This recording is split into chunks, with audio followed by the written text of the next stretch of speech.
Are you ready to become a change maker? Our 48-week postgraduate program in public policy or the PGP may be just the thing for you.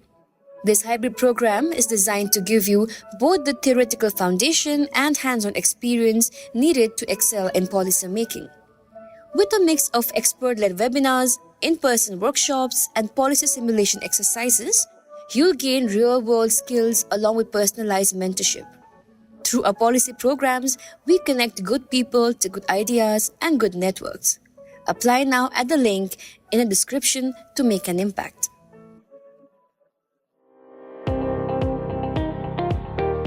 Welcome to All Things Policy, a daily podcast by the Takshashila Institution.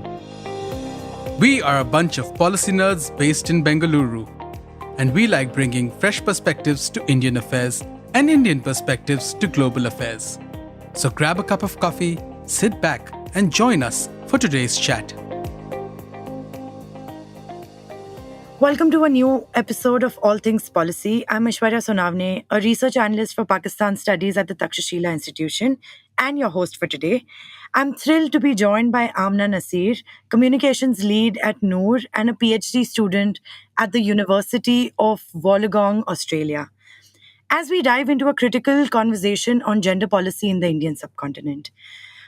Gender policies in South Asia have been deeply rooted in a mix of historical legacies, cultural traditions, and shifting socio-economic landscapes.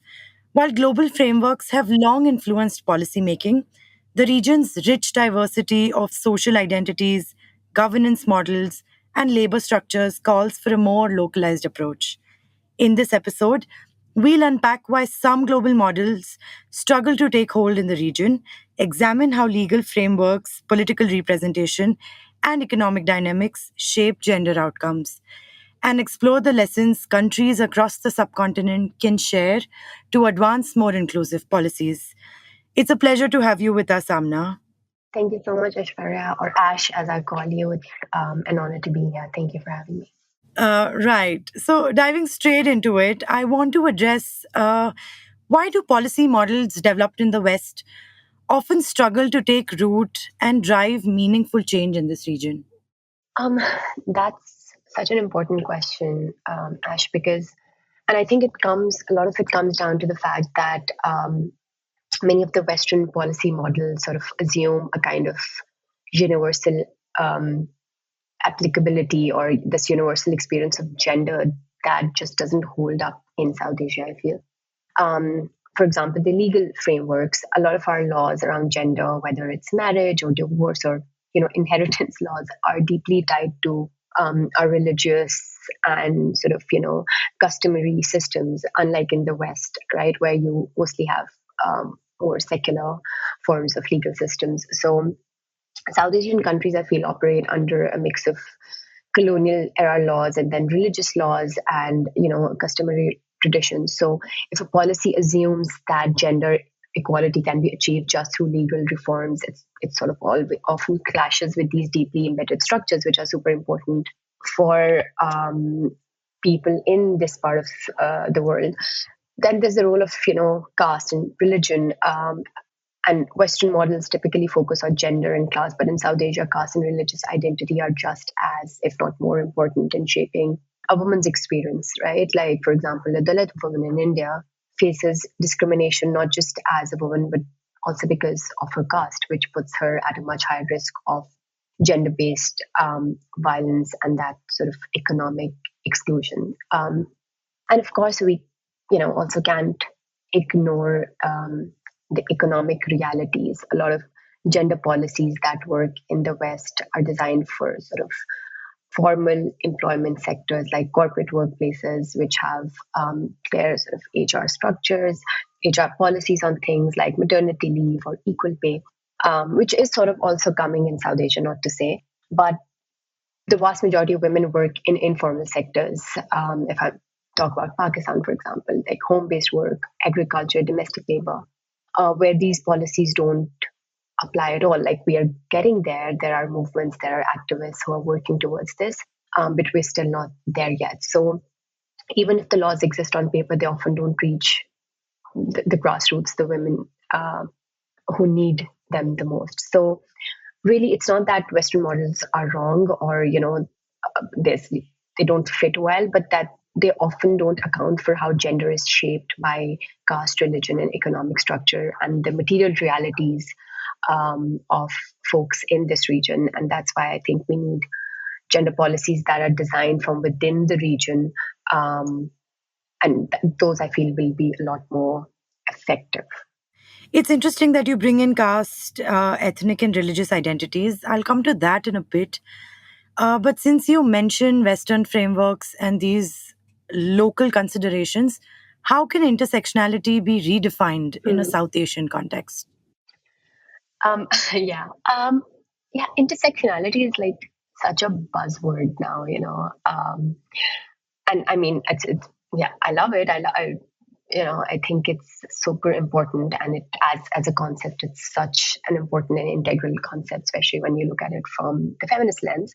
Um, but in South Asia, I feel like it means something a bit more different to how it's understood in global North feminist spaces. For example, in the West or in the global North, intersectionality tends to focus on race and gender and class.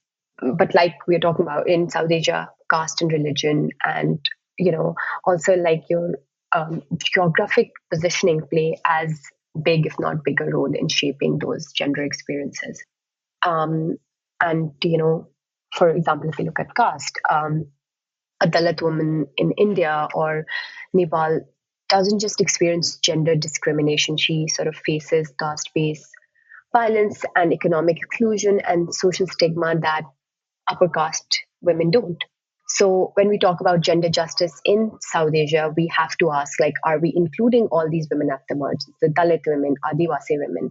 And then from like in Pakistan, for example, are we including Hindu women who are at the margins of the society? So we have to constantly ask those questions and keep upgrading those questions as we go. And then there's the role of religion. Muslim women in India, Hindu women in Pakistan, Christian women in Pakistan, Tamil women in Sri Lanka, they all face unique challenges because of their gender identity and how it intersects with religious politics. And so legal systems often treat them differently based on that, that religious background, whether it's the marriage laws or property rights or, even that basic access to justice.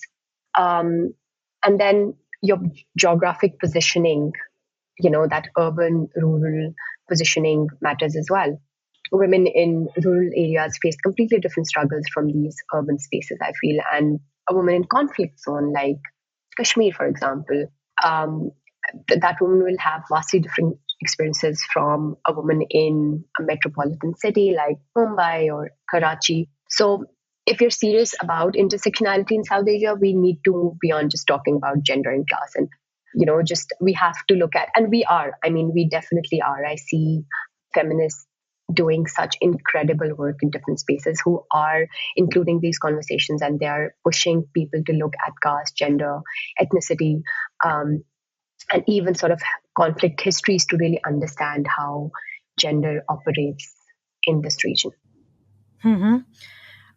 Right. You mentioned that there has been a lot of study and work in this area by feminists and scholars. I want to understand what impact can UNSC initiatives such as the Women, Peace and Security Agenda have on gender policy outcomes and peace efforts in the region? Yeah. The Women, Peace and Security Agenda, I feel, has definitely put gender on the table in discussions when it comes to peace and conflict, which is definitely a big win. But I feel like in South Asia, the impact of it has been a bit of a mixed bag. On the positive side, we've seen countries like Nepal and Sri Lanka adopt like national action plans to include women in peace building efforts. In Nepal, for example, there was a push to bring more women into post-conflict governance structures after the civil war, which was, definitely a step in the right direction. But at the same time, there are major challenges as well. And like a big one is that these policies often remain just basically policies on paper with little implementation. And Afghanistan is a perfect example of that. It has a national action plan under the WPS framework, but after the Taliban took over, everything sort of like really collapsed. and women who have been part of the peace negotiations are suddenly excluded. And I've worked with many of these women for a couple of years, and they have been super active in these peace talks, in understanding how to sort of understanding conflict resolution and conflict management. And now suddenly they're absolutely excluded from these discussions. So yeah, that's a big issue when it comes to WPS policies in South Asia. And then another issue is that a lot of these policies are very top down. They focus on government commitments and high level meetings in Doha and all of this, but they don't always include voices of the women who are actually affected by these conflicts. Women in Kashmir, in Balochistan, the Rohingya refugee camps, and I feel like without their voices, these policies just risk sort of becoming symbolic gestures, and they're not as profound and not as developed as they need to be.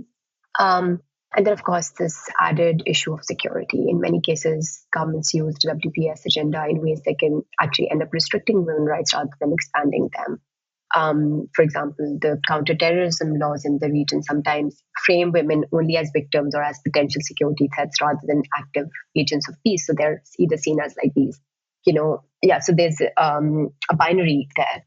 So while the WPS agenda has been important in getting governments to sort of acknowledge that gender can play such a major role in peace building, and it does play such a major role in peace building, it needs to be more sort of inclusive and grassroots driven to have an actual and a real impact in South Asia. Right. So, similar to these international frameworks, even traditional governance in the subcontinent, whether through panchayats in India and Bangladesh or jirgas in Afghanistan and Pakistan, have historically left very little room for women. But I think there have been some shifts, like India's 73rd Amendment, which brought women into local governance, or the 2013 all women jirga in Swat, the Khyber Pakhtunkhwa province in Pakistan. A rare but significant moment where women did lead dispute resolutions. However, I think these efforts are often met with hurdles. Many women in these spaces still lack real decision making power, sometimes just serving as proxies for male relatives. Yeah. To build on this, I'll be interested to know, and here's where I bring in the impact of religion, ethnicity, and tradition on gender policies. What role do caste, ethnic, and religious identities shape gender inequalities, and can progressive gender policies coexist with conservative religious traditions? Um, yeah, I think that's a big question, and um, it's a big umbrella of a question as well, because in South Asia, gender policies don't really exist, or anywhere basically, don't exist in a vacuum. They're constantly shaped and sometimes even restricted by religious, ethnic, and traditional structures. So, religion plays a huge role in gender policy, especially in personal laws. In most South Asian countries, marriage, divorce, and inheritance laws, like I said earlier, are governed by religious traditions rather than a uniform civil code. That this means that Muslim, Hindu, Christian, and Buddhist women all have different legal rights in some capacity depending on their religious identity, and often these laws reflect patriarchal interpretation rather than they're not always promoting gender equality. So ethnicity adds another layer. For example, in Sri Lanka, where Tamil women in conflicted areas have different struggles compared to Sinhalese women or Rohingya women in Myanmar, who often who not only face gender discrimination but also ethnic persecution, making them some of the most vulnerable women in the region. So, and as for tradition, like you've said, we can look at how local governments like panchayats in India or jirgas in Pakistan historically have excluded women. And yes, we've seen progress, like you said, with the India's 73rd Amendment. But even then, many women are still pressured to sort of act as proxies for male relatives rather than sort of making those independent decisions. Now, the question comes to can these progressive gender policies coexist with conservative religious tradition? I think the answer is complex, and it is, there's no one answer.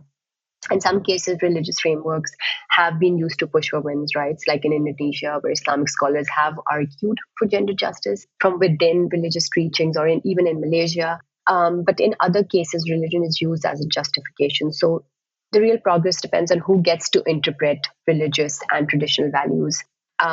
and whether there's space for feminist voices within those spaces. So I think once we gauge that gap, and once we push back within those spaces and have more sort of feminist and gender inclusive voices in those spaces, in those traditional, religious, even ethnically heavy spaces, I feel like there's definitely a way to negotiate the two in some ways. And like I said, Indonesia is a really good example to, sort of take, or even with India's 73rd Amendment, that is an example that we can build Very interesting. Like you said, it's extremely complex, and I think we need more policymakers and scholars to build on these ideas. So for now, I want to shift the focus on women's labor and economic rights in on. South Asia.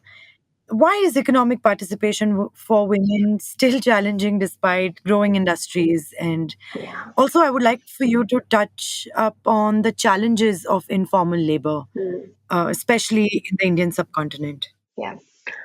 Um, it's such a paradox, right? Like South Asian economies are expanding, industries are growing, but women's participation in workforce remains low, and that's just that's a massive paradox. But like I think that's because firstly, social norms still expect women to prioritize unpaid care work, and many women, even highly educated ones, drop out of workforce after marriage or childbirth because the burden of those domestic responsibilities fall entirely on them. And I mean, this is especially true in India and Pakistan.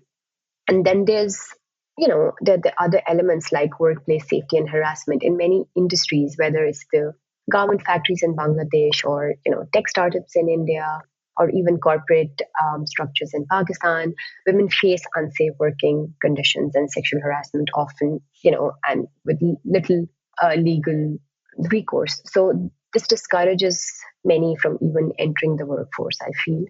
Um, and another big issue is mobility. Many industries are centered in cities, but in conservative societies, women mobility is restricted, especially if they have to work night shifts or travel long distances. So I feel like those are some of the challenges those are some of the reasons why economic participation, I feel like, is still low. Um, and the challenges of informal labor, be it home based workers or domestic workers, agricultural labor, a huge percentage of women in South Asia work in those informal sectors. And the problem with that is that this kind of work is undervalued, underpaid, and unprotected by labor laws.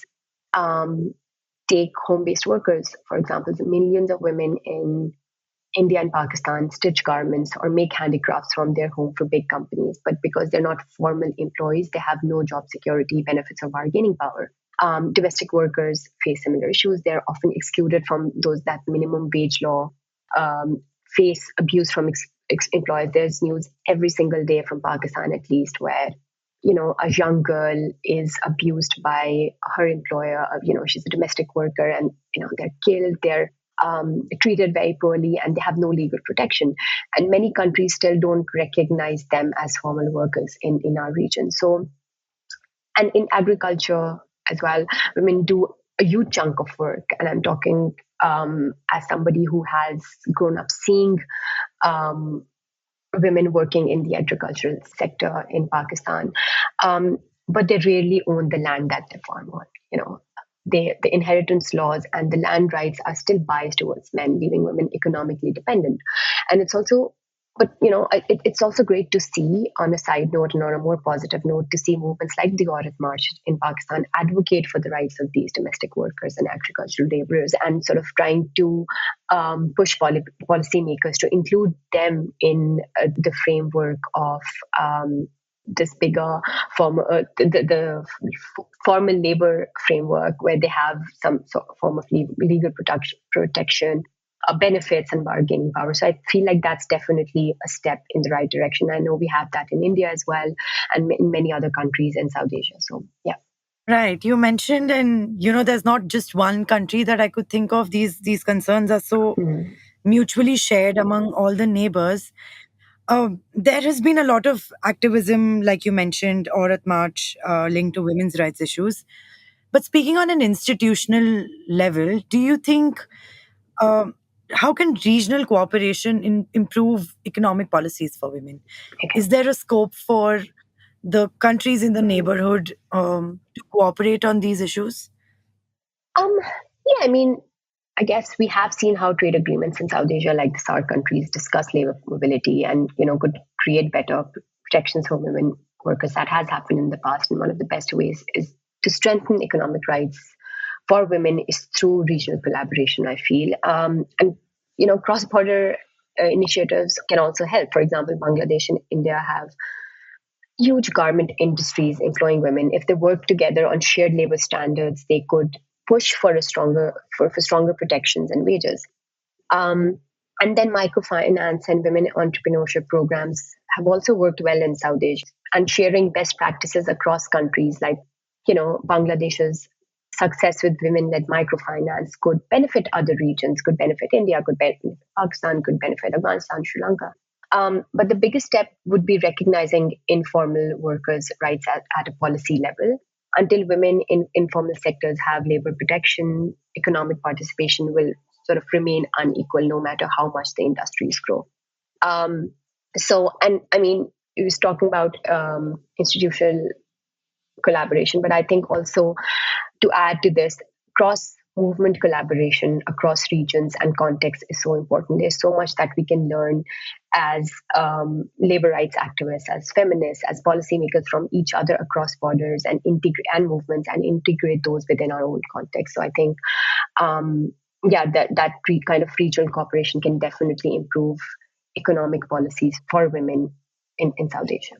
Yeah, it's very hard to disagree with that. I completely agree. But moving on from economic issues and identity-based issues, I want to speak about political participation and the illusion of representation of women in decision making. So there are enough women in politics, be it in India, Pakistan. We saw a lot of women participation in Afghanistan as well before the Taliban's takeover. But these women are not as involved in the decision making processes. Hmm. Why do you think, why are female politicians often seen as token representatives rather than serious policymakers, if I may? Such an interesting question. And I feel like that's such a common issue around the world. Like, even if you look at somebody like Hillary Clinton or Kamala Harris, I'm not saying they didn't have impact, but I feel like they're still such tokenistic representatives of, you know, women in politics. They are definitely women in politics, but they're not feminist politicians, I feel. And this is again a common issue in South Asia. We see women in politics, but they often, are just they're in either symbolic roles or acting as placeholders for male relatives or male colleagues. And one reason is dynastic politics, I feel. Leaders like Benazir Bhutto or Indira Gandhi or Sheikh Hasina have certainly shaped their countries in different ways, but their rise to power has largely been due to that family legacy that they hold rather than a broader movement for women's political participation. So that's very restrictive, right? Because outside of these dynastic figures, it's much harder for an ordinary woman like me or you to rise in politics, I feel. And then there's the issue of political parties treating women as basically vote bank strategies rather than actual decision makers. And now I'm talking mostly about Pakistan and what I've seen and observed and learned while being in Pakistan. Many women are given party tickets to sort of contest in elections because it looks good for the party's image. You have a certain quota that you have to fill. But once elected, they're either sidelined from the real policy discussions, or there's something they're not taken seriously in the parliament. There's something happening which really sort of diminishes their role as policymakers.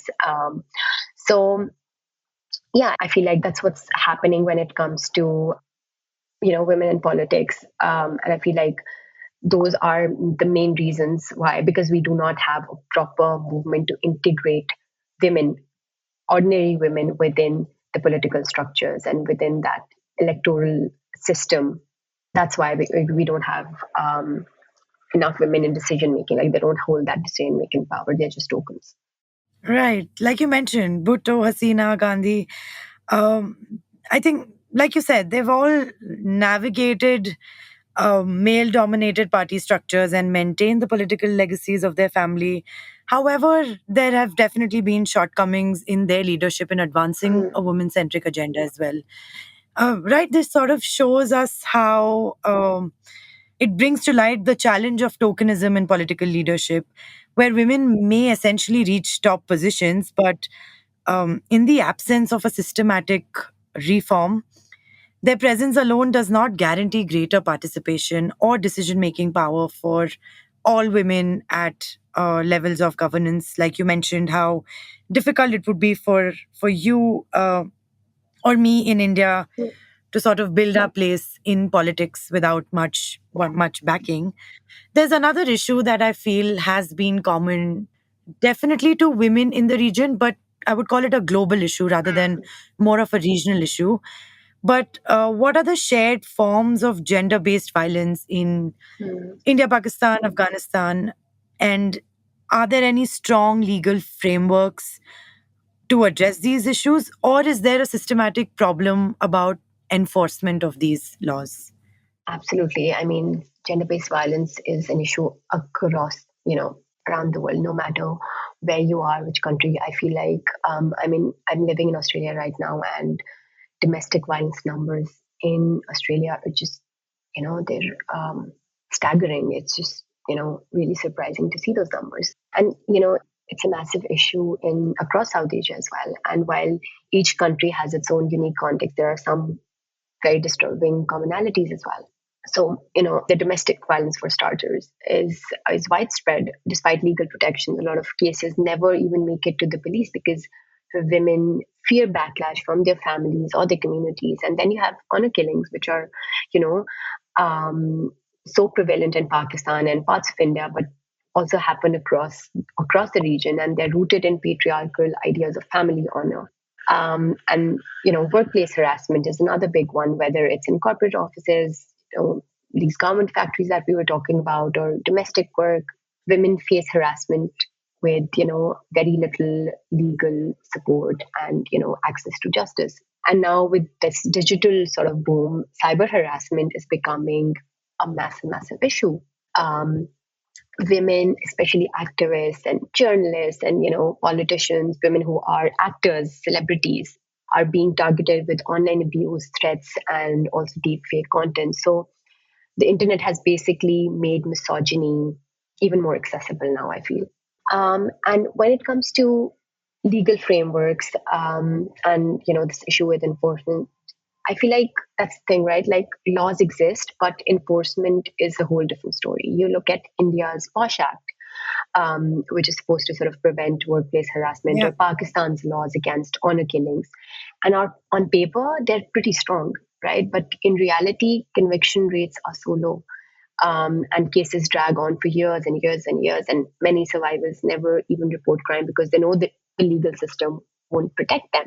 And I feel like if I can bring in the example of Misha Shafi and Ali Zafar, it's a big example of it. It sort of erupted Me Too in Pakistan, the Me Too movement in Pakistan. But like, that case, despite the social capital of Misha Shafi and the celebrity sort of economy associated with her, she is that case is still being dragged in courts, and there's so much narrative building around it. So I feel like a big part of the problem is also institutional bias, and the police officers, judges, even the medical professionals often hold the same patriarchal beliefs that enable that violence in the first place. And um, you know then there's also social stigmas. Survivors worry that they're bringing shame to their family. Shame is a big thing. And like I said, not to sort of to also bring in some positive notes, that is, I see that changing. Like, visually, I see that changing. The women are sort of trying to get detached from that idea and that association of shame. But it's still there, it's still prevalent. So legal reform is necessary, but it has to be backed by things like gender sensitive police training or survivor support system, and real consequences have to be ensured for failing to enforce the law that we are talking about. Yeah, I must say that is quite reassuring to hear that we are moving towards the right direction, although a little slow. But since we spoke extensively about the shared concerns with respect to women's rights that we face in our subcontinent, do you think what shared policy goals could India, Pakistan, Bangladesh, Afghanistan, Sri Lanka, basically the neighborhood, what shared policies can they pursue? I'm trying to understand how countries in the subcontinent can develop gender policies independent of Western influence. So many, honestly, so many. But if I had to narrow it down, I'd say three big priorities for these three countries could be, recognizing informal labor. Sort of a massive chunk of women's work in South Asia is informal, like we talked about, home-based, domestic labor, agricultural jobs. Yet they have almost no legal protection. So we need policies that ensure fair wages and social security and legal rights for these workers. And this could be done this is something that could be shared across these contexts. And then universal childcare and paid maternity leave, I think, is another big one, because women drop out of workforce because of caregiving responsibilities. So, if we have strong childcare policies and paid leave, it could make a huge difference. And then gender sensitive sort of reforms politically, especially having more women in policy making and decision making. Having more numbers isn't enough. They need actual power. So this means addressing financial burdens for women candidates, tackling the issue of gender-based violence in politics, which is very prevalent as well. We've seen that in the past, be it, Aisha Gulalai accusing Imran Khan, or, instances of abuse in the Indian parliament. So all of those things, we have to address those before we can look at actual sustainable policies. But I think these are some of the shared goals that, India, Pakistan, Bangladesh could, I guess, pursue. Definitely. And do you think can a regional feminist movement be built despite the political tensions that these countries share? I think in some informal ways it's already there. Like there is this, women's movements in South Asia have always found ways to collaborate, even when the governments haven't. Take the Women Action Forum in Pakistan. It had support from Indian feminists back in the 80s. And today digital activism has made, cross-border solidarity even easier. So I see crossovers from these movements and lessons that we can learn from each other. And I think we're doing that. We're doing that in different spaces, especially when I'm talking about feminist movements. I feel like we are learning so much from each other. The transgender movement in Pakistan has so much, that it can contribute to, let's say, the transgender movement in Bangladesh. And I see these cross-border, cross-movement collaborations all the time being in this space. So I think it can definitely be, it's already there, despite political tensions and despite the governments not agreeing with each other. I feel like that regional feminist collaborative and connection and movement is very much there. Wonderful. On that very optimistic note, Amna, thank you for speaking to us. It's been an absolute pleasure to have you on All Things Policy. And this is definitely an area that women from the neighborhood and different countries can collaborate and work towards a more inclusive regional framework. Thank you so much for speaking to me, Amna. Thank you so much, Aishwarya. It was a pleasure. Thank you. If you liked our show, dive into Takshashila's research on technology, strategy, and economic affairs. Check us out at our Twitter handle @TakshashilaINST or our website takshashila.org.in.